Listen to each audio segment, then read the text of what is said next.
Halo, assalamualaikum warahmatullahi wabarakatuh. Jumpa lagi sama aku, Ivan Margati. Di video kali ini aku ingin sharing lagi buat kalian yang kemarin banyak banget request tentang soal seleksi kompetensi bidang untuk yang daftar di pemerintah daerah atau pemerintah provinsi. Kemarin udah aku pilihin untuk soal-soalnya. Ini aku kasih untuk 10 soal dulu. Aku kasih soal, jawaban, dan pembahasannya. Tapi jangan lupa untuk selalu dukung channel aku dengan cara klik tombol subscribe. Silahkan bunyikan loncengnya. Silahkan di like, komen, dan share ke teman-teman kalian. Dan terima kasih buat kalian semua yang udah selalu setia mendukung channel aku. Dan yuk langsung aja, nggak usah lama-lama, kita lihat untuk soal-soal seleksi kompetensi bidang bagi kalian yang daftar di pemerintah daerah atau pemerintah provinsi CPNS tahun 2019-2020. Soal yang pertama. Setiap penerimaan daerah yang perlu dibayar kembali dan atau pengeluaran yang akan diterima kembali merupakan titik-titik. A. Penerimaan daerah. B. Pendapatan daerah. C. Pembiayaan daerah. D. Pembelanjaan daerah. E. Pajak daerah.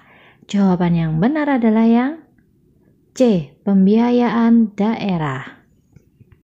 Oke, di sini langsung akan aku jelasin aja untuk yang opsi jawaban itu pengertiannya apa aja. Untuk pendapatan daerah itu artinya adalah hak pemerintah daerah yang diakui sebagai penambah nilai kekayaan bersih menurut Undang-Undang Nomor 33 Tahun 2004 tentang perimbangan keuangan antara pemerintah pusat dan pemerintah daerah. Sedangkan pengertian untuk penerimaan daerah adalah uang yang masuk ke kas daerah atau lebih tepatnya berdasarkan Peraturan Menteri Dalam Negeri Nomor 13 Tahun 2006 Pasal 17 Ayat 1. Penerimaan daerah terdiri dari pendapatan daerah dan penerimaan pembiayaan. Nah, sedangkan untuk belanja daerah adalah semua kewajiban daerah yang diakui sebagai pengurang nilai kekayaan bersih dalam periode tahun anggaran yang bersangkutan menurut Undang-Undang Nomor 33 Tahun 2004. Sedangkan pajak daerah yang selanjutnya disebut pajak adalah kontribusi wajib kepada daerah yang terutang oleh orang pribadi atau badan yang bersifat memaksa berdasarkan undang-undang dengan tidak mendapatkan imbalan secara langsung dan digunakan untuk keperluan daerah bagi sebesar-besarnya kemakmuran rakyat. Gitu ya teman-teman. Jadi kalian bisa download untuk Undang-Undang Nomor 33 Tahun 2004. Di situ dijelasin semua. Dan sekarang kita lanjut ke soal nomor 2. Pengembangan pengetahuan, keterampilan, dan sikap PNS daerah agar mampu melaksanakan tugas pemerintahan dan pembangunan dilakukan melalui titik-titik. A. Diklat dalam jabatan. B. Diklat prajabatan. C. Diklat fungsional. D. Pengembangan melalui pendidikan. E. Pengembangan melalui transfer. Jawaban yang benar adalah yang A. Diklat dalam jabatan. Jadi diklat dalam jabatan dan diklat prajabatan itu beda ya teman-teman.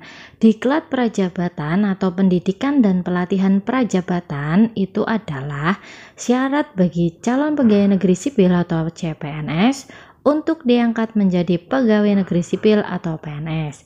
Nah, ini diatur dalam Peraturan Pemerintah Nomor 101 Tahun 2000 tentang pendidikan dan pelatihan jabatan pegawai negeri sipil, antara lain ditetapkan jenis-jenis diklat PNS.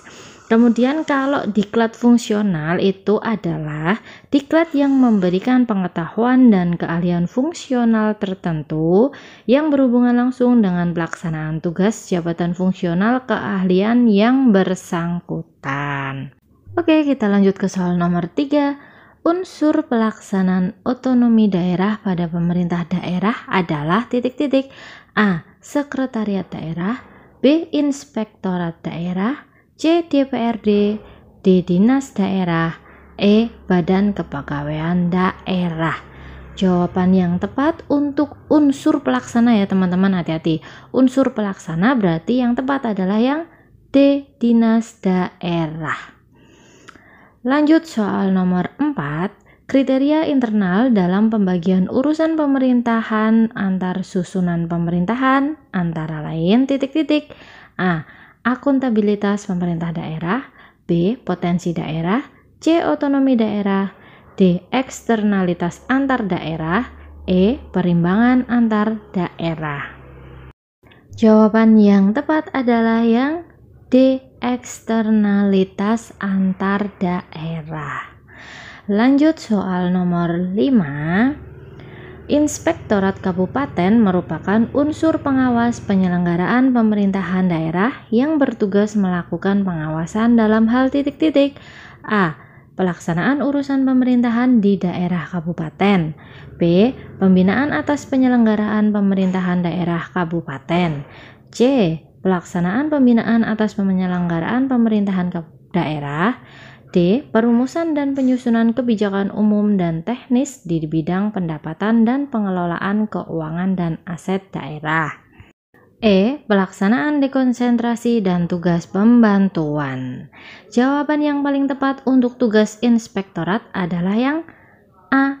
Pelaksanaan urusan pemerintahan di daerah kabupaten. Lanjut soal nomor 6. Wujud pengawasan represif terhadap penyelenggaraan pemerintahan daerah antara lain titik-titik. A. Pengesahan pejabat berwenang terhadap peraturan daerah. B. Pembatalan peraturan daerah. C. Pemberlakuan standar pelayanan minimal. D. Evaluasi laporan penyelenggaraan pemerintah daerah. Jawaban yang tepat adalah yang B. Pembatalan peraturan daerah. Kita lanjut soal nomor 7. Penyerahan wewenang oleh pemerintah pusat kepada daerah otonomi untuk mengatur dan mengurus urusan pemerintahan dalam sistem NKRI disebut titik-titik. A. Desentralisasi. B. Dekonsentrasi. C. Tugas pembantuan. D. Asas otonomi. E. Otonomi daerah. Jawabannya adalah yang A. Desentralisasi. Jadi dalam sistem otonomi daerah itu dikenal 3 asas teman-teman. Yang pertama dekonsentrasi, yaitu pelimpahan sebagian urusan pemerintahan yang menjadi kewenangan pemerintah pusat kepada gubernur sebagai wakil pemerintah pusat, kepada instansi vertikal di wilayah tertentu, dan atau kepada gubernur dan bupati atau wali kota sebagai penanggung jawab urusan pemerintahan umum. 2. Desentralisasi adalah penyerahan wewenang oleh pemerintahan pusat kepada daerah otonomi untuk mengatur dan mengurus urusan pemerintahan dalam sistem NKRI. Kemudian yang ketiga, tugas pembantuan itu adalah penugasan dari pemerintah pusat kepada daerah otonom untuk melaksanakan sebagian urusan pemerintahan yang menjadi kewenangan pemerintah pusat atau dari pemerintah daerah provinsi kepada daerah kabupaten atau kota untuk melaksanakan sebagian urusan pemerintahan yang menjadi kewenangan daerah provinsi. Kemudian kalau yang dimaksud dengan asas otonomi tadi teman-teman, itu adalah prinsip dasar penyelenggaraan pemerintahan daerah berdasarkan otonomi daerah. Kalau otonomi daerah itu adalah hak, wewenang, dan kewajiban daerah otonom untuk mengatur dan mengurus sendiri urusan pemerintahan dan kepentingan masyarakat setempat dalam sistem negara kesatuan Republik Indonesia. Lanjut ke soal nomor 8, pemberian kewenangan seluas-luasnya kepada daerah untuk mengurus dan mengatur semua urusan pemerintahan di luar yang menjadi urusan pemerintah pusat, maka prinsip otonomi yang digunakan adalah titik-titik. A. Otonomi nyata. B. Otonomi luas. C. Otonomi tanggung jawab. D. Formil. E. Material. Jawaban yang tepat adalah yang B. Otonomi luas. Jadi prinsip-prinsip otonomi itu ada beberapa nih teman-teman. Menurut penjelasan Undang-Undang Nomor 32 Tahun 2004, prinsip-prinsip yang dijadikan pedoman dalam pemberian otonomi daerah adalah sebagai berikut. Nah, makanya aku tadi bilang silakan kalian download untuk Undang-Undang Nomor 32 Tahun 2004 untuk mempelajari lebih dalam mengenai otonomi daerah.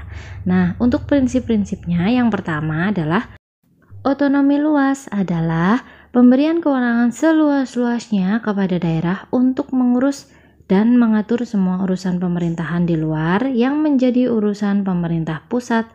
2. Otonomi nyata adalah penyelenggaraan pemerintahan dilaksanakan berdasarkan tugas, wewenang, dan kewajiban yang senyatanya tidak ada dan berpotensi untuk tumbuh dan berkembang sesuai keadaan daerah.